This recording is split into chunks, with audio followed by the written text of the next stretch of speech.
Ten ನೇರ ಪ್ರಸಾರ ಕಾರ್ಯಕ್ರಮಕ್ಕೆ ಸ್ವಾಗತ. ನಾನು ಶಕುಂತಲಾ ಭೂಷಣ್. ಒತ್ತಡದ ಜೀವನ, ಬದಲಾಗ್ತಾ ಇರೋ ಜೀವನ ಶೈಲಿ, ಜನರಿಗೆ ನೂರಾರು ಆರೋಗ್ಯ ಸಮಸ್ಯೆ. ಯಾವ ಸಮಸ್ಯೆಗೆ ಯಾವ ಚಿಕಿತ್ಸೆ ಎನ್ನುವುದೇ ದೊಡ್ಡ ಚಿಂತೆ. ಇಂತಹ ಸಮಸ್ಯೆ ಇರೋರಿಗೆ ಒಂದೇ ವೇದಿಕೆಯಲ್ಲಿ ಸಿಗುತ್ತೆ ಉತ್ತರ.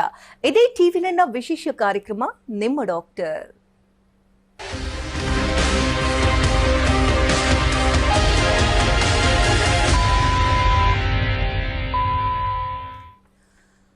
ಬದಲಾಗ್ತಾ ಇರುವಂತಹ ಜೀವನ ಶೈಲಿ ಮತ್ತು ಆಹಾರ ಕ್ರಮದಿಂದ ಅನೇಕ ರೀತಿಯ ಆರೋಗ್ಯ ಸಮಸ್ಯೆಗಳು ಪ್ರತಿಯೊಬ್ಬರನ್ನ ಕಾಡ್ತಾ ಇದೆ.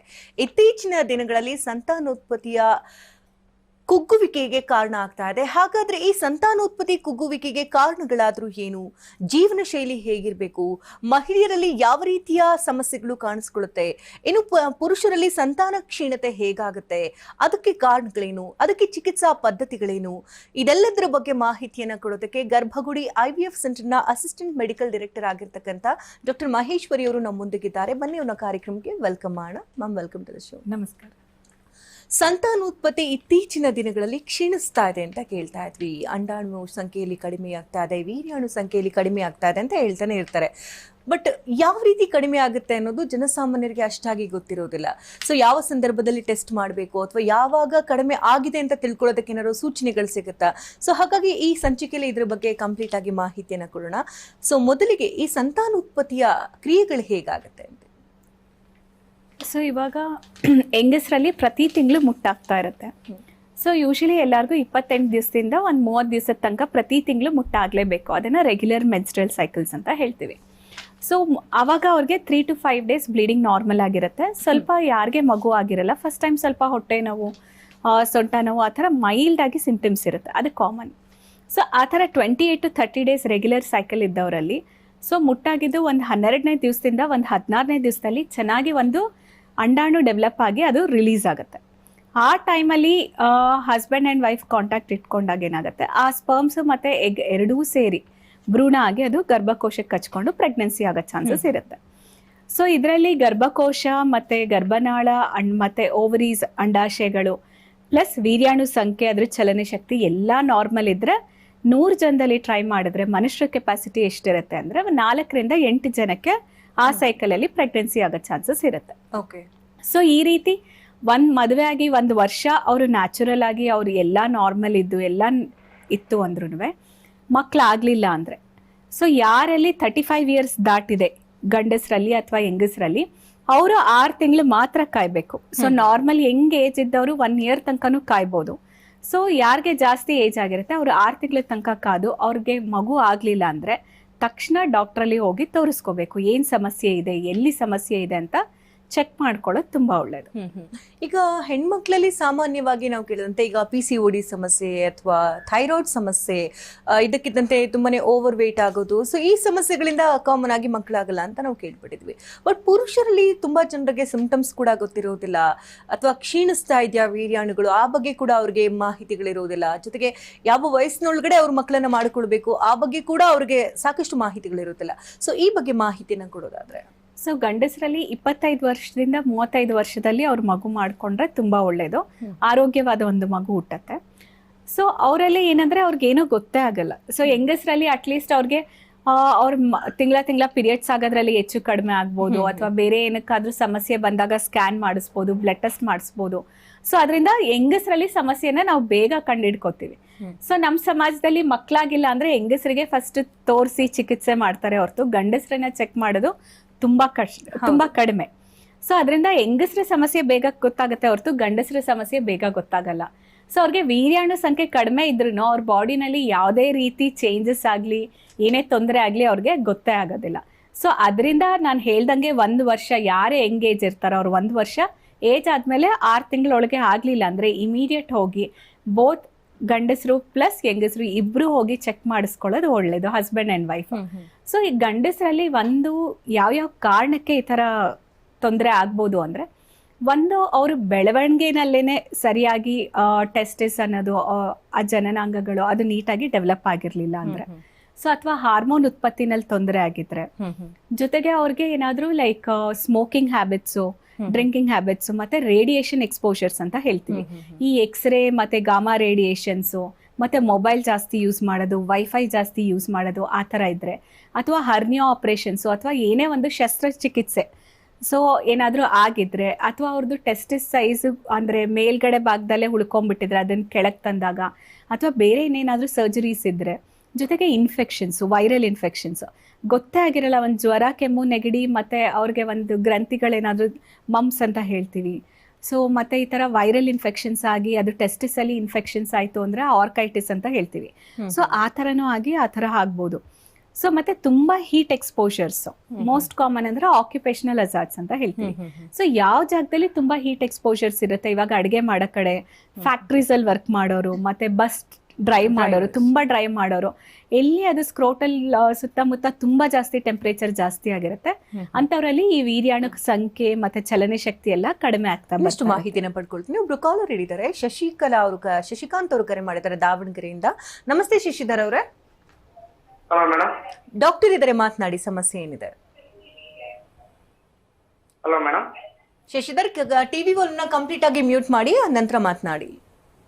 ಆಯ್ತು ಮೇಡಮ್. ಕೇಳಿ, ಪ್ರಶ್ನೆ ಏನಿದೆ? ಡಾಕ್ಟರ್ ಇದ್ದಾರೆ, ಹೇಳಿ ಸರ್. ಮೇಡಮ್, ಒಂದ್ ಪೀಸ್ ಮಕ್ಕಳ ಆಗತ್ತೆ ಸರ್. ಆದ್ರೆ ಸೈಜು ಎಲ್ಲ ಚೆನ್ನಾಗಾಗಿತ್ತು ಅಂದ್ರೆ ನಾವಿಲ್ಲಿ ಬಂದಾಗ ಚೆಕ್ ಮಾಡ್ತೀವಿ, ಸ್ಕ್ಯಾನ್ ಮಾಡಿ ಅದ್ರದ್ದು ಸೈಜ್ ಎಲ್ಲ ಹೆಂಗಿದೆ ಅದನ್ನೆಲ್ಲ ಚೆಕ್ ಮಾಡಿಕೊಂಡು ಅದರಲ್ಲಿ ಸ್ಪರ್ಮ್ಸ್ ಉತ್ಪತ್ತಿ ಆಗ್ತಿದೆಯಾ, ವೀರ್ಯಾಣು ಉತ್ಪತ್ತಿ ಆಗ್ತಿದೆಯಾ ಅಂತ ಎಲ್ಲ ನೋಡಿಕೊಂಡು ನಾವು ತಿಳಿಸ್ಕೊಡ್ತೀವಿ. ಆಗತ್ತೆ, ಆ ಥರ ಏನು ತೊಂದರೆ ಇಲ್ಲ. ಸೊ ಇನ್ನೊಂದು ಯಾವ ಕಾರಣಕ್ಕೆ ಅದನ್ನು ಶಸ್ತ್ರಚಿಕಿತ್ಸೆ ಮಾಡಿ ತೆಗ್ದಿದ್ಯಾ ಅಥವಾ ಬೇರೆ ಇನ್ನೇನಾದರೂ ತೊಂದರೆಯಿಂದ ತೆಗ್ದಿದ್ಯಾ ಅಂತ ನೋಡ್ಕೋಬೇಕಾಗತ್ತೆ. ಓಕೆ, ಧನ್ಯವಾದ ಶಶಿಧರ್ ಕರೆ ಮಾಡೋದಕ್ಕಾಗಿ. ಆಗಲೇ ಮಾತನಾಡ್ತಾ ಇದ್ವಿ. ಜೊತೆಗೆ ಯಾವ್ಯಾವ ಟೆಸ್ಟ್ಗಳನ್ನು ಪ್ರಮುಖವಾಗಿ ಈಗ ಪುರುಷರು ಮಾಡಿಸ್ಬೇಕಾಗುತ್ತೆ?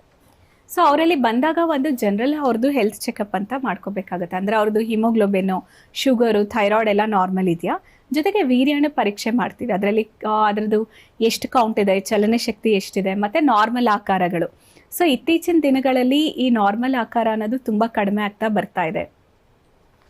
ಸೊ ಮುಂಚೆ ಸೊ ಇದರಿಂದ ಮೇಜರ್ ಸೆಮೆನ್ ಟೆಸ್ಟ್, ಒಂದು ಬೇಸಿಕ್ ಟೆಸ್ಟ್ ಮಾಡಿಬಿಟ್ರೆ ಮೇಜರ್ ತೊಂದರೆಗಳು ಗೊತ್ತಾಗ್ಬಿಡುತ್ತೆ. ಸಪೋಸ್ ಅದರಲ್ಲಿ ನಾವು ಸೆಮೆನ್ ಟೆಸ್ಟ್ ಮಾಡಿದಾಗ ಏನಾದರೂ ತೊಂದರೆ ಅಂತ ಕಂಡು ಬಂತು ಅಂದ್ರೆ ನಾವು ಫರ್ದರ್ ಸ್ಕ್ಯಾನ್ ಅದನ್ನೆಲ್ಲ ನಾವೇ ಸಜೆಸ್ಟ್ ಮಾಡ್ತೀವಿ. ಸೊ ಫಸ್ಟ್ ಬೇಸಿಕ್ ಅನಾಲಿಸಿಸ್ ಇರುತ್ತೆ, ಅದ್ರಲ್ಲಿ ತೊಂದರೆ ಬಂದ್ರೆ ಸ್ಕ್ಯಾನ್ ಮಾಡ್ಕೋಬಹುದು. ಮತ್ತೆ ಹಾರ್ಮೋನ್ ಲೆವೆಲ್ಸ್ ಎಲ್ಲ ನೋಡ್ಕೋತೀವಿ, FSH ಹಾರ್ಮೋನು, ಟೆಸ್ಟೋಸ್ಟಿರೋನ್ ಹಾರ್ಮೋನ್ ಅಂತ ನೋಡ್ಕೋತೀವಿ. ಅದಾದ್ಮೇಲೂ ತೀರಾ ವೀರ್ಯಾಣುಗಳು ಕಾಣಿಸ್ತಿಲ್ಲ ಅಂದ್ರೆ ಫರ್ದರ್ ಜೆನೆಟಿಕ್ ಟೆಸ್ಟಿಂಗ್ ಅಂತ ಮಾಡ್ತೀವಿ.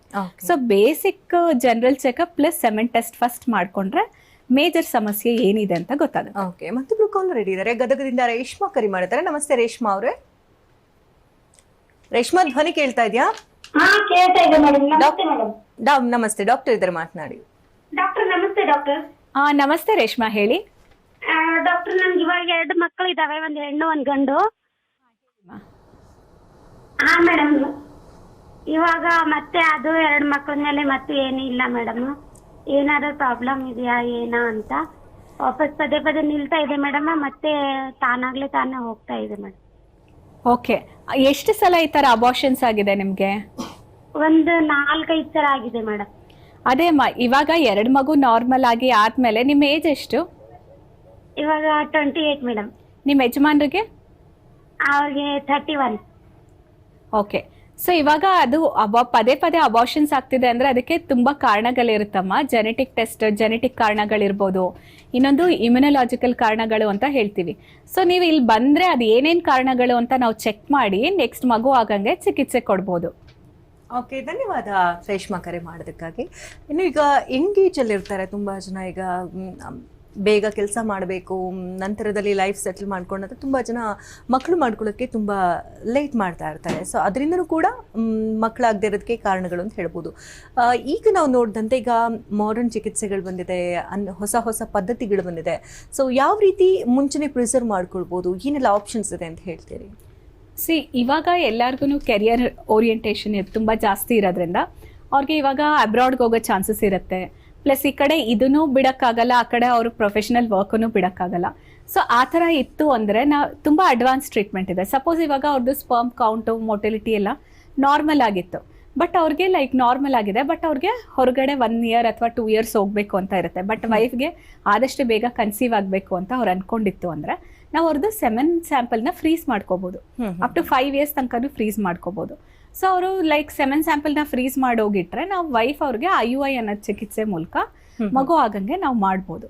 ಜೊತೆಗೆ ಸಪೋಸ್ ಏನಾದ್ರೂ ಅವರು ಇವಾಗ ಎಷ್ಟೊಂದು ಜನಕ್ಕೆ ಈ ಕ್ಯಾನ್ಸರ್ ರೋಗ ತುಂಬಾ ಜಾಸ್ತಿ ಆಗಿದೆ ಈ ನಡುವೆ. ಸೊ ಈ ಕ್ಯಾನ್ಸರ್ ಟ್ರೀಟ್ಮೆಂಟ್ ಮಾಡೋಕ್ಕಿಂತ ಮುಂಚೆ ನಾವೇನ್ ಮಾಡ್ತೀವಿ, ಸೊ ಇವಾಗ ಕ್ರಯೋ ಪ್ರಿಸರ್ವೇಷನ್ ಆಫ್ ಸೆಮೆನ್ಸ್ ಅಂತ ಹೇಳ್ತೀವಿ. ಅಂದ್ರೆ ನಾವು ಆ ವೀರ್ಯಾಣುಗಳನ್ನೆಲ್ಲ ಪ್ರಿಸರ್ವ್ ಮಾಡಿ ಇಟ್ಕೋತೀವಿ. ಸೊ ಅವ್ರು ನೆಕ್ಸ್ಟ್ ಯಾವಾಗ ಮಗು ಮಾಡ್ಕೋಬೇಕು ಅಂತ ಅನ್ಕೊಂಡಿರ್ತಾರೆ, ಸೊ ಅವಾಗ ನಾವು ಇದನ್ನ ಯೂಸ್ ಮಾಡ್ಕೋಬಹುದು.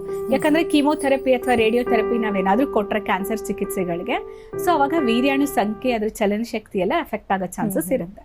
ಈಗ ಸ್ಮೋಕಿಂಗ್ ಮತ್ತೆ ಆಲ್ಕೋಹಾಲ್ ಕೂಡ ಈಗ ವೀರ್ಯ ಸಂಖ್ಯೆಯನ್ನು ಕಡಿಮೆ ಮಾಡೋದಕ್ಕೆ ಕಾರಣ ಆಗುತ್ತೆ ಅಂತ ಹೇಳ್ತಾ ಇದ್ರಿ. ಸೊ ಈಗ ಆಲ್ರೆಡಿ ಸ್ಮೋಕ್ ಮಾಡ್ತಾ ಇದ್ರು ಅಥವಾ ಡ್ರಿಂಕ್ಸ್ ಮಾಡ್ತಾ ಇದ್ರು ಹಲವು ವರ್ಷಗಳಿಂದ, ಈಗ ಮಕ್ಕಳು ಆಗ್ತಿಲ್ಲ ಅಂತಂದ್ರೆ ಸೊ ಅವ್ರಿಗೆ ಏನು ಆಪ್ಷನ್ಸ್ ಇದೆ ಅಂತ ಹೇಳ್ತೀರಿ? ಸೊ ಇವಾಗ ನಮ್ಮ ಜೀವನ ಶೈಲಿನಲ್ಲಿ ಸ್ಮೋಕಿಂಗ್ ಮಾಡೋದು ಅಥವಾ ಆಲ್ಕೋಹಾಲ್ ತಗೊಳ್ಳೋದು, ಸೊ ಡ್ರಗ್ಸ್ ಅಡಿಕ್ಷನ್ಸು, ಈ ಥರದವರೆಲ್ಲ ಏನಾಗುತ್ತೆ ಅಂದರೆ ಬಾಡಿನಲ್ಲಿ ಈ ಆಂಟಿ ಆಕ್ಸಿಡೆಂಟ್ಸ್ ಅನ್ನೋ ಅಂಶಗಳು ಕಡಿಮೆ ಆಗುತ್ತೆ. ಸೊ ವಿಷ ಅಂಶಗಳು ಜಾಸ್ತಿ ಆದಾಗ ಏನಾಗುತ್ತೆ, ಸೊ ಆ ವೀರ್ಯಾಣುದ ಆಕಾರದ ಮೇಲೆ ಮತ್ತೆ ವೀರ್ಯಾಣುಗಳಲ್ಲಿ ಏನು DNA ಅಂತ ಇರುತ್ತೆ ಜೆನೆಟಿಕ್ ಮೆಟೀರಿಯಲ್, ಸೊ ಅದರಲ್ಲಿ ಬ್ರೇಕೇಜಸ್ ಜಾಸ್ತಿ ಆಗ್ತಾ ಹೋಗುತ್ತೆ. ಸೊ ಅದನ್ನ ನಾವು ಎಷ್ಟು % ಬ್ರೇಕೇಜ್ ಇದೆ ಅಂತ ಒಂದು DFI ಅನ್ನೋ ಟೆಸ್ಟ್ ಅನ್ನ ಮಾಡ್ಕೊಂತೀವಿ. ಸೊ ಅದನ್ನ ಮಾಡ್ಕೊಂಡು ಯೂಶಲಿ ಅದು DNA ಫ್ರಾಗ್ಮೆಂಟೇಷನ್ ಇಂಡೆಕ್ಸ್ ಅಂತ ಮಾಡೋದು. ಸೊ ಯೂಶಲಿ ಲೆಸ್ ದನ್ 15% ಇತ್ತು ಅಂದ್ರೆ ನಾರ್ಮಲ್. ಸಪೋಸ್ ಅವ್ರಿಗೆ 25% ದಾಟಿದೆ ಅಂದ್ರೆ ನಾವು ಅವ್ರಿಗೆ ಫಸ್ಟ್ ಜೀವನ ಶೈಲಿನ ಬದಲಾಯಿಸ್ಕೊಳ್ಳೋದಕ್ಕೆ ಹೇಳ್ತೀವಿ. ಸೊ ಜೊತೆಗೆ ಅವ್ರಿಗೆ ಸ್ವಲ್ಪ ಮಾತ್ರೆಗಳು, ಇಂಜೆಕ್ಷನ್ಸು ಅದನ್ನೆಲ್ಲ ನೋಡ್ಕೊಂಡು ಅವ್ರದ್ದು ಯಾವ ರೀತಿ ಇದೆ ಆ ಚಿಕಿತ್ಸೆನ ನಾವು ಆ ಲೆವೆಲ್ ಯಾವ್ದ್ರಲ್ಲಿದೆ ಅದನ್ನ ನೋಡ್ಕೊಂಡು ಚಿಕಿತ್ಸೆ ಪಡಿಬಹುದು. ಸೊ ಅದರಿಂದ ಸೊ ಇವ್ರು ಕಂಟಿನ್ಯೂ ಮಾಡ್ತಾ ಇದ್ರೆ ಇನ್ನೂ ಜಾಸ್ತಿ ಹಾನಿ ಆಗ್ತಾ ಹೋಗುತ್ತೆ.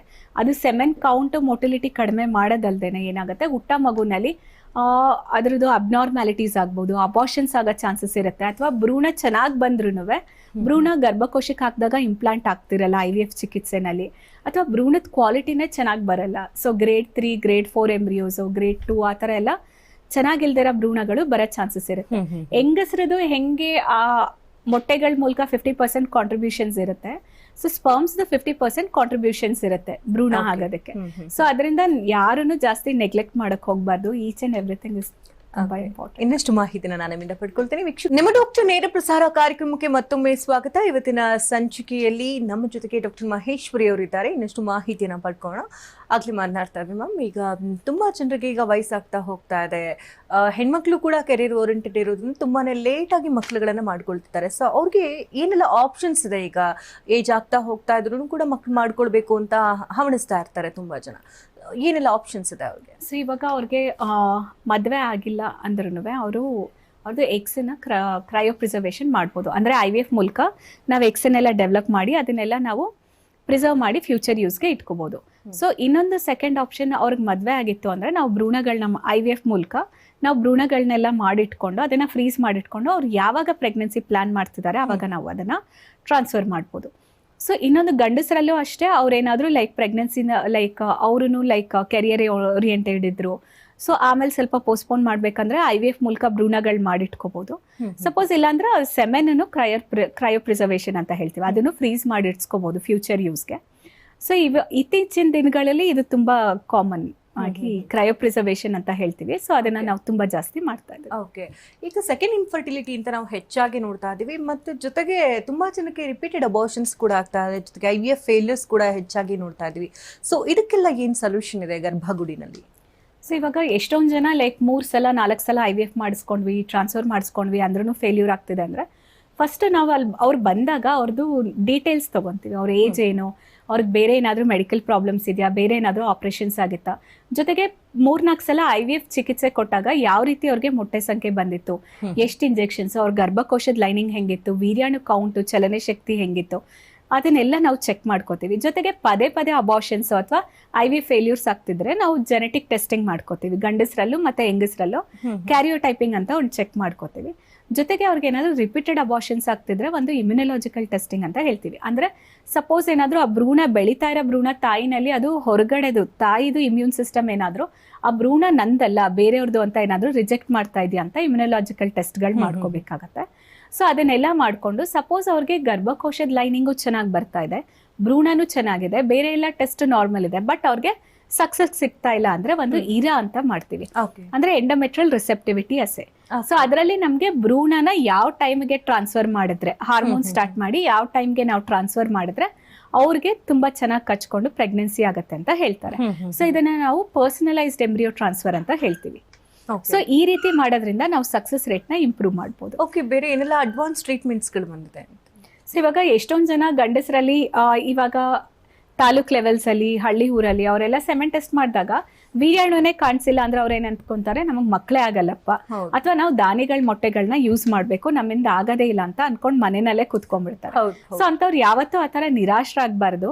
ಸೊ ಇವಾಗ ಟ್ರೀಟ್ಮೆಂಟ್ ಅಂತೂ ತುಂಬಾ ಅಡ್ವಾನ್ಸ್ ಇದೆ. ನಾವು ಅವ್ರದ್ದು ಅಜುಸ್ಪರ್ಮಿಯಾ ಅಂತ ಹೇಳ್ತೀವಿ. ಸ್ಪರ್ಮ್ 0 ಅಂತ ಕಾಣಿಸಿದ್ರು ನಾವು ಸೆಮೆನ್ ಟೆಸ್ಟ್ ಅಲ್ಲಿ ಅವ್ರ ಸ್ಪರ್ಮ್ಸೇ ಇಲ್ಲ ಅಂದ್ರೂ ಅವ್ರಿಗೆ ಸ್ಕ್ಯಾನ್ ಮಾಡ್ಕೊಂಡು ಹಾರ್ಮೋನ್ಸ್ ಲೆವೆಲ್ ಎಲ್ಲ ನೋಡ್ಕೊಂಡು ಡೈರೆಕ್ಟ್ ನಾವು ಬೀಜದಿಂದಾನೇ ಸೆಮೆನ್ ಸ್ಯಾಂಪಲ್ ತಗೊಂಡು ಆ ಸ್ಪರ್ಮ್ಸ್ ತಗೊಂಡು IVF ಮೂಲಕ ಮಗು ಮಾಡ್ಬೋದು. ಸೊ ಎಷ್ಟೊಂದ್ ಜನಕ್ಕೆ ನಾರ್ಮಲ್ ಹೆಲ್ದಿ ಮಗುನೇ ಹುಟ್ಟಿದೆ. ಎಷ್ಟೊಂದ್ ಜನಕ್ಕೆ ಅನ್ಸುತ್ತೆ IVF ಮೂಲಕ ನಾವು ಮಗು ಮಾಡಿಸ್ಕೊಂಡ್ರೆ ಅಬ್ನಾರ್ಮಲ್ ಇರ್ಬೋದು, ಅಥವಾ ನಮ್ ಸ್ಪರ್ಮ್ 0 ಇದೆ, ನೀವು ಟೆಸ್ಟಿಸ್ ಇಂದ ಸ್ಪರ್ಮ್ಸ್ ತಗೊಂಡ್ ಮಾಡಿದ್ರೆ ಅಬ್ನಾರ್ಮಲ್ ಆಗತ್ತಾ ಮಗು ಅಂತ. ಸೊ ಆತರ ಏನೂ ಇಲ್ಲ, ಎಲ್ಲ ನಾರ್ಮಲ್ ಹೆಲ್ದಿ ಮಗು ಆಗತ್ತೆ. ಸೊ ಏನೇನು ಆಫರ್ಸ್ ನಡೀತಾ ಇದೆ, ಜೊತೆಗೆ ಎಲ್ಲೆಲ್ಲಿ ಕ್ಯಾಂಪ್ಸ್ಗಳಿದೆ? ಸೊ ಇವಾಗ ನಾವು ನೆಕ್ಸ್ಟ್ ಈ ಮಂತ್ ಅಥವಾ ನೆಕ್ಸ್ಟ್ ಮಂತ್ ಅಲ್ಲಿ ಹೊಸಕೋಟೆನಲ್ಲಿ ಕ್ಯಾಂಪ್ ಬರುತ್ತೆ, ಮತ್ತೆ ಚನ್ನಪಟ್ಟಣದಲ್ಲಿ ಕ್ಯಾಂಪ್ ಇರುತ್ತೆ, ಮತ್ತೆ ನಾವು ಸಿರಾದಲ್ಲಿ OPDs ಮಾಡ್ತಾ ಇದೀವಿ, TC ಪಾಳ್ಯದಲ್ಲಿ, ತುರುಪ್ನಹಳ್ಳಿನಲ್ಲಿ OPDs ಇರುತ್ತೆ. ಸೊ ಅದನ್ನೆಲ್ಲ ಡೇಟ್ಸ್ ಟೈಮಿಂಗ್ಸ್ ಎಲ್ಲ ನಾವು ವೆಬ್ಸೈಟ್ ಅಲ್ಲಿ ಅನೌನ್ಸ್ ಮಾಡ್ತೀವಿ. ಸೊ ಬ್ಯಾಂಗ್ಳೂರ್ ಹತ್ರ ಇರೋದಂದ್ರೆ ಇಲ್ಲೇ ಹತ್ರ ಹೋಗಿ ಬರ್ಬೋದು ಅಂತ ಬರ್ತಾರೆ, ಟ್ರೀಟ್ಮೆಂಟ್ ತಗೊಳ್ತಾರೆ. ಬಟ್ ಈಗ ರಾಜ್ಯದ ನಾನಾ ಭಾಗಗಳಿಂದ ಕಾರ್ಯಕ್ರಮ ನೋಡ್ತಿರ್ತಾರೆ. ಸೊ ನಾವು ಕೂಡ ಗರ್ಭಗುಡಿಗೆ ವಿಸಿಟ್ ಮಾಡಬೇಕು, ಟ್ರೀಟ್ಮೆಂಟ್ ವಿಧಾನ ಹೇಗಿರುತ್ತೋ, ಉಳ್ಕೊಳ್ಳೋಕ್ಕೆಲ್ಲ ಸಾಧ್ಯ ಆಗುತ್ತಾ, ಎಷ್ಟು ದಿನಕ್ಕೊಮ್ಮೆ ಹೋಗಿ ಬರಬೇಕು, ಏನಾದ್ರೂ ವ್ಯವಸ್ಥೆಗಳಿದೆಯಾ ಅಂತೆಲ್ಲ ಯೋಚನೆ ಮಾಡ್ತಿರ್ತಾರೆ. ಸೊ ಇದಕ್ಕೆ ಉತ್ತರ ಕೊಡೋದಾದ್ರೆ, ಸೊ ನಮ್ಮಲ್ಲಿ ತುಂಬಾ ದೂರದಿಂದ ಲೈಕ್ ಬೀದರ್ ಇಂದ, ಗುಲ್ಬರ್ಗಾ ಇಂದ, ತುಂಬಾ ದೂರದಿಂದ ರಾಯಚೂರು, ಬಳ್ಳಾರಿ ಎಲ್ಲಾ ಕಡೆಯಿಂದಾನು ಬಂದು ಟ್ರೀಟ್ಮೆಂಟ್ ಪಡಿತಾ ಇದ್ದಾರೆ. ಸೊ ಅವರು ಫಸ್ಟ್ ವಿಸಿಟ್ ಅಲ್ಲಿ ಹಸ್ಬೆಂಡ್ ವೈಫ್ ಇಬ್ರು ಬಂದು ಎಲ್ಲಾ ಟೆಸ್ಟ್ಗಳು ಮಾಡಿಸ್ಕೊಂಡು ಯಾವ ಟ್ರೀಟ್ಮೆಂಟ್ ಅಂತ ಡಿಸೈಡ್ ಆದ್ಮೇಲೆ, ಸೊ ನಮ್ಮ ಹಾಸ್ಪಿಟ್ಲಲ್ಲೇ PG ವ್ಯವಸ್ಥೆ ಇದೆ. ಸೊ ಅವ್ರು ಆರಾಮಾಗಿ ಹೆಂಗಸರಿಗೆ ನಾವು PG ವ್ಯವಸ್ಥೆ ಮಾಡಿರೋದ್ರಿಂದ ಅವ್ರು ಉಳ್ಕೊಂಡು ಟ್ರೀಟ್ಮೆಂಟ್ ಎಲ್ಲ ಮಾಡ್ಬೋದು. ಎಷ್ಟೊಂದ್ ಜನ IVF ಮೂಲಕ ಪ್ರೆಗ್ನೆನ್ಸಿ ಆಗಿ ಅವ್ರ 3 ತಿಂಗಳು ತುಂಬಾ ತನಕನೂ ನಾವೇ ಇರಿಸ್ಕೊಂಡು ಎಲ್ಲ ಚಿಕಿತ್ಸೆನೂ ಮಾಡಿ ಆಮೇಲೆ ಅವ್ರನ್ನ ಮನೆಗೆ ಕಳಿಸ್ಕೊಡ್ತೀವಿ. ತುಂಬಾ ಜನ ಈ ತರ IVF ಟ್ರೀಟ್ಮೆಂಟ್ ಮೂಲಕ ಪ್ರೆಗ್ನೆನ್ಸಿನ ಅಚೀವ್ ಮಾಡ್ಕೊಂಡಿದ್ದಾರೆ. ಸೊ ತುಂಬಾ ದೂರದಿಂದ ಬಂದ್ರು ನಮ್ಮ PGನಲ್ಲೇ ಉಳ್ಕೊಂಡು ಎಲ್ಲ ಚೆನ್ನಾಗಿ ಮಾಡ್ಕೊಂಡು ಒಳ್ಳೆ ವ್ಯವಸ್ಥೆ ಇರೋ ಕಡೆ ನಾವೇ ಅವ್ರಿಗೆ ನೆಕ್ಸ್ಟ್ ಫರ್ದರ್ ರೆಫರ್ ಮಾಡ್ಕೊಟ್ಟಿದೀವಿ. ಸೊ ಅದರಿಂದ ತುಂಬಾ ದೂರ ಇದೆ ಅಂತ ಅವ್ರು ಏನು ಗಾಬರಿ ಪಡೋ ಅವಶ್ಯಕತೆ ಇಲ್ಲ. ಇಲ್ಲಿ ಉಳ್ಕೊಳ್ಳೋ ವ್ಯವಸ್ಥೆ ಎಲ್ಲ ನಾವೇ ಮಾಡ್ಕೊಂಡಿರೋದ್ರಿಂದ, PG ಇರೋದ್ರಿಂದ ಅವ್ರು ಬಂದು ಆರಾಮಾಗಿ ಚಿಕಿತ್ಸೆನ ಪಡಿಬಹುದು. ಓಕೆ, IVF ನಲ್ಲಿ ಸಕ್ಸಸ್ ರೇಟ್ ಎಷ್ಟಿದೆ ಅಂತ ಹೇಳ್ತೀರಿ? ತುಂಬಾ ಜನಕ್ಕೆ ಒಂದು ಕನ್ಫ್ಯೂಷನ್ ಇದೆ. ಈಗ IVF ನಲ್ಲಿ ಹುಟ್ಟುವಂತ ಮಗು ಈಗ ನಾರ್ಮಲ್ ಮಗು ತರನೇ ಇರುತ್ತಾ, ಅದೇ ತರ ಬಿಹೇವಿಯರ್ಸ್ ಇರುತ್ತಾ, ಅಥವಾ ಬುದ್ಧಿ ಏನಾದ್ರು ಕಡಿಮೆ ಉಡುತ್ತಾ, ಆ ಥರದೆಲ್ಲ ಒಂದಷ್ಟು ಕ್ವೆಶನ್ಸ್ ಇರುತ್ತೆ. ಸೊ ಇದಕ್ಕೊಂದು ಉತ್ತರ ಕೊಡೋದಾದ್ರೆ, ಸೊ IVF ಮೂಲಕ ನಾವು ಸಕ್ಸಸ್ ರೇಟ್ ಹೇಳ್ತು ಅಂದ್ರೆ 50 to 60% ಸಕ್ಸಸ್ ರೇಟ್ ಇರುತ್ತೆ. ಸೊ ಅದು ಎಲ್ಲಾರ್ಗು 50% ಸಕ್ಸಸ್ ರೇಟ್ ಅಂತ ಹೇಳಕ್ಕಾಗಲ್ಲ. ಸೊ ಅದು ಏಜ್ ಮೇಲೆ, ಯಂಗ್ ಏಜ್ ಇತ್ತು ಅಂದ್ರೆ ಒಳ್ಳೆ ಸಕ್ಸಸ್ ರೇಟ್ ಇರುತ್ತೆ. ಮತ್ತೆ ಗರ್ಭಕೋಶದಲ್ಲಿ ಏನಾದ್ರೂ ತೊಂದರೆ ಇದ್ರೆ, ಅಥವಾ ಭ್ರೂಣದ ಕ್ವಾಲಿಟಿ ಮೇಲೆ, ಮತ್ತೆ ಸ್ಪರ್ಮ್ಸ್ ಕ್ವಾಲಿಟಿ, ಅದ್ರದ್ದು DFI ಎಷ್ಟಿದೆ, ಅದು ಮತ್ತೆ ಭ್ರೂಣದ ಕ್ವಾಲಿಟಿ, ಇದ್ರ ಮೇಲೆಲ್ಲ ಡಿಪೆಂಡ್ ಆಗುತ್ತೆ. ಸೊ ಪ್ರತಿಯೊಬ್ಬ ದಂಪತಿಗಳಿಗೂ ಅವ್ರದೇ ಆದ ಸಮಸ್ಯೆಗಳಿರುತ್ತೆ. ಸೊ ಅದ್ರ ಮೇಲೆ ಸಕ್ಸಸ್ ರೇಟ್ ಡಿಪೆಂಡ್ ಆಗುತ್ತೆ. So over all 50 to 60% success rate ಇರುತ್ತೆ. ಜೊತೆಗೆ IVF ಮೂಲಕ ಅಥವಾ IUI ಮೂಲಕ ಆಗ ಮಗು ಯಾವುದೇ ರೀತಿ ಅಬ್ನಾರ್ಮಾಲಿಟೀಸ್ ಇರಲ್ಲ. ಸೊ ಅದು ನಾರ್ಮಲ್ ಮಗು ಹೆಂಗೆ ಡೆವಲಪ್ ಆಗುತ್ತೆ, ಸೊ ಅದನ್ನು ಅದೇ ರೀತಿ ಇರುತ್ತೆ. ಸೊ ಭಯ ಪಡೋ ಅವಶ್ಯಕತೆ ಇಲ್ಲ. ಈಗ ಮಾರ್ಕೆಟ್ನಲ್ಲಿ ನೋಡೋದಾದ್ರೆ ತುಂಬಾ IVF ಸೆಂಟರ್ಗಳಿದೆ. ಸೊ ಯಾವ್ದನ್ನ ಚೂಸ್ ಮಾಡಬೇಕು ಅನ್ನೋದೇ ಜನರ ಕನ್ಫ್ಯೂಷನ್ ಆಗಿದೆ. ಸೊ ಗರ್ಭಗುಡಿನೇ ಚೂಸ್ ಮಾಡಬೇಕು ಅಂತಂದ್ರೆ ಯಾಕೆ ಅಂತ ಸ್ಪೆಷಾಲಿಟಿ ಏನು ಅಂತೀರಿ? ಸೊ ನಾವು ಗರ್ಭಗುಡಿನಲ್ಲಿ ಅವ್ರ ದಂಪತಿಗಳು ಬಂದಾಗ ಅವರು ರೋಗಿಗಳು, ಅವ್ರಿಗೇನೋ ಒಂದು ರೋಗ ಇದೆ ಅಂತ ನಾವು ಯಾವತ್ತೂ ಆ ಥರ ಟ್ರೀಟ್ ಮಾಡಲ್ಲ. ಒಂದು ಹೋಲಿಸ್ಟಿಕ್ ಅಪ್ರೋಚ್ ಅಂತ ಹೇಳ್ತೀವಿ. ಸೊ ಅವ್ರು ಬಂದಾಗ ಫಸ್ಟ್ ಅವ್ರಿಗೆ ಏನು ಸಮಸ್ಯೆ ಇದೆ, ಅವ್ರ ಮನಸ್ಸಲ್ಲಿ ಏನು ತೊಂದರೆ ಇದೆ, ಏನು ಮೂಲ ಕಾರಣ ಅಂತ ಕೂತ್ಕೊಂಡು ಫಸ್ಟ್ ಮಾತಾಡಿ ಏನು ಸಮಸ್ಯೆ ಇದೆ ಫಸ್ಟ್ ಅವ್ರ ಮಾನಸಿಕವಾಗಿ ಅವರು ನಾರ್ಮಲ್ ಆಗಂಗೆ ಮಾಡ್ತೀವಿ. ತುಂಬಾ ಜನ ಡಿಪ್ರೆಷನ್ ಅಲ್ಲಿ ಇರ್ತಾರೆ, ನಮಗೆ ಮಗು ಆಗಿಲ್ಲ, ತುಂಬಾ ನಿರಾಶೆಯಿಂದ ಬಂದಿರ್ತಾರೆ. ಸೊ ಆ ಥರ ಇದ್ದಾಗ ನಾವು ಏನೇ ಟ್ರೀಟ್ಮೆಂಟ್ ಕೊಟ್ಟರು ಅದು ಸಕ್ಸಸ್ ಆಗಲ್ಲ. ಫಸ್ಟ್ ಅವ್ರಿಗೆ ಏನು ಸಮಸ್ಯೆ ಇದೆ ಅಂತ ತಿಳಿಸಿ, ಇದೆಲ್ಲರಿಗೂ ಕಾಮನ್, ನಿಮ್ಮೊಬ್ರಿಗೆ ಇಲ್ಲ, ಸೊ ಈ ಸಮಸ್ಯೆಗೆ ಈ ಥರ ಟ್ರೀಟ್ಮೆಂಟ್ ಇದೆ ಅಂತ ನಾವು ಅವ್ರಿಗೆ ತಿಳುವಳಿಸಿ ಅವ್ರಿಗೆ ನಾರ್ಮಲ್ ಅವ್ರು ನಗ್ನಗ್ತಾ ಹೋಗಂಗೆ ಮಾಡ್ತೀವಿ. ಸೊ ಅದರಿಂದ ಅವ್ರಿಗೆ ಫಸ್ಟ್ ಏನ್ ಡಿಪ್ರೆಷನ್ ಇದೆ, ಮೆಂಟಲ್ ಸ್ಟೇಟಸ್ ಏನಿದೆ ಅದನ್ನ ನಾವು ಫಸ್ಟ್ ಕರೆಕ್ಟ್ ಮಾಡ್ತೀವಿ. ಆಮೇಲೆ ಫಿಸಿಕಲ್ ಪ್ರಾಬ್ಲಮ್ ಏನಿದೆ, ಏನ್ ಪ್ರಾಬ್ಲಮ್ ಇದೆ ಅದನ್ನ ನೆಕ್ಸ್ಟ್ ಲೆವೆಲ್ಗೆ ಹೋಗ್ತೇವೆ. ಸೊ ಅದರಿಂದ it is like a holistic approach. ನಾವು ಮೆಡಿಕಲ್ ಸೈನ್ಸು, ಸ್ಪಿರಿಚುವಲ್ ಸೈನ್ಸು ಎಲ್ಲ ಯೂಸ್ ಮಾಡಿ as a hole complete treatment ಕೊಡೋದ್ರಿಂದ ನಮ್ಮಲ್ಲಿ ಸಕ್ಸಸ್ ರೇಟ್ ಜಾಸ್ತಿ ಇರುತ್ತೆ. ಈಗ ಮಾನಸಿಕವಾಗಿ ಕೂಡ ಅವರು ಸಿದ್ಧತೆನ ಮಾಡ್ಕೊಂಡಿರ್ಬೇಕಾಗುತ್ತೆ. ಫ್ಯಾಮಿಲಿ ಅನ್ನೋದು ಕೂಡ ತುಂಬಾ ಈ ಸಂದರ್ಭದಲ್ಲಿ ಸೂಕ್ಷ್ಮವಾಗಿ ಆಕೆಯನ್ನು ನೋಡ್ಕೊಳ್ಬೇಕಾಗತ್ತೆ. ಸೊ ಈ ಬಗ್ಗೆ ಏನ್ ಹೇಳ್ತೀರಿ? ಯಾಕಂದ್ರೆ IVF ಅನ್ನೋದೇ ಯಾಕಂದ್ರೆ ಹೊರಗಡೆಯಿಂದ ಭ್ರೂಣ ರೆಡಿ ಮಾಡಿ ನಂತರದಲ್ಲಿ ಹಾಕೋದ್ರಿಂದ ದೇಹ ಕೂಡ ಅದನ್ನ ಅಕ್ಸೆಪ್ಟ್ ಮಾಡ್ಕೊಳ್ಬೇಕು ಅಂತಂದ್ರೆ ಒಂದು ಪಾಸಿಟಿವ್ ಸುತ್ತಮುತ್ತ ಎಲ್ಲ ಕೂಡ ಇರ್ಬೇಕಾಗತ್ತೆ. ಫ್ಯಾಮಿಲಿಯವರು ಕೂಡ ಪಾಸಿಟಿವ್ ಅಪ್ರೋಚ್ ಮಾಡ್ಬೇಕಾಗತ್ತೆ.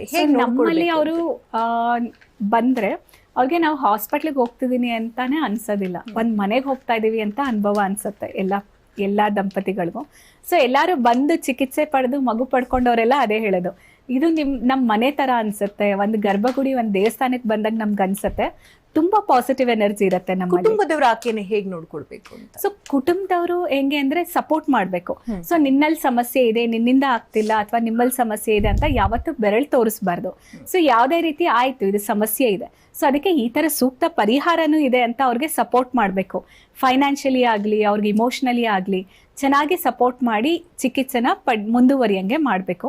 ಸೊ ನಾವ್ ಎಷ್ಟು ಎಫರ್ಟ್ ಆಗ್ತೀವಿ ಅಷ್ಟೇ ಎಫರ್ಟ್ ಫ್ಯಾಮಿಲಿಯಿಂದಾನು ಅವ್ರಿಗೆ ಸಪೋರ್ಟ್ ಸಿಕ್ಲೇಬೇಕಾಗತ್ತೆ. ನಮ್ಮ ಎಫರ್ಟ್ 50% ಇದ್ರೆ ಫ್ಯಾಮಿಲಿ ಎಫರ್ಟ್ 50% ಇದ್ದೇ ಇರೋದು. ಸೊ ಫೈನಲಿ ವೀಕ್ಷಕರಿಗೆ ಹೇಳ್ತೀರಿ ಕಾರ್ಯಕ್ರಮವನ್ನು ನೋಡ್ತಾ ಇರೋರಿಗೆ? ಸೊ ಇತ್ತೀಚಿನ ದಿನಗಳಲ್ಲಿ ಇನ್ಫರ್ಟಿಲಿಟಿ ಅನ್ನೋ ಸಮಸ್ಯೆ ತುಂಬಾ ಜಾಸ್ತಿ ಆಗ್ತಾ ಇದೆ. ಸೊ ಒಂದು ಲೇಟ್ ಆಗಿ ಮದುವೆ ಆಗೋದು, ಮತ್ತೆ ಪ್ರೆಗ್ನೆನ್ಸಿನ ಪೋಸ್ಟ್ಪೋನ್ಸ್ ಮಾಡೋದು. ಸೊ ಈ ತರ ಮಾಡೋದ್ರಿಂದ ಏನಾಗ್ತಿದೆ, ತುಂಬಾ ಜಾಸ್ತಿ ಇದ್ರದ್ದು ಪರ್ಸೆಂಟೇಜ್ ಜಾಸ್ತಿ ಆಗ್ತಾ ಇದೆ. ಜೊತೆಗೆ ಗಂಡಸರಲ್ಲೂ ಇನ್ಫರ್ಟಿಲಿಟಿ ಸಮಸ್ಯೆ ತುಂಬಾ ಜಾಸ್ತಿ ಕಾಣಿಸ್ತಾ ಇದೆ. ಸೊ ಅದರಿಂದ ನೀವು ಪ್ರೆಗ್ನೆನ್ಸಿನ ಪೋಸ್ಟ್ಪೋನ್ ಮಾಡ್ಕೋಬೇಕು, ಅಥವಾ ನಿಮ್ಮಲ್ಲಿ ಏನೇ ತೊಂದರೆ ಇತ್ತು ಅಂದ್ರೂ ತಕ್ಷಣ ವೈದ್ಯರಲ್ಲಿ ತೋರಿಸ್ಕೊಂಡು ಏನ್ ತೊಂದರೆ ಇದೆ ಅಂತ ತೋರಿಸ್ಕೊಂಡು ಚಿಕಿತ್ಸೆನ ಪಡ್ಕೋಬೇಕಾಗತ್ತೆ. ಓಕೆ ಡಾಕ್ಟರ್, ಕಾರ್ಯಕ್ರಮಕ್ಕೆ ಆಗಮಿಸಿ ಹಲವು ಮಾಹಿತಿಯನ್ನು ನೀಡಿದ್ದಕ್ಕಾಗಿ ಧನ್ಯವಾದ ನಿಮಗೆ. ವೀಕ್ಷಕರೇ, ಡಾಕ್ಟರ್ ಮಹೇಶ್ವರಿ ಅವ್ರನ್ನ ಭೇಟಿ ಮಾಡಬೇಕಂದ್ರೆ ಅಡ್ರೆಸ್ ಇದೆ, ನೋಟ್ ಮಾಡ್ಕೊಳ್ಳಿ.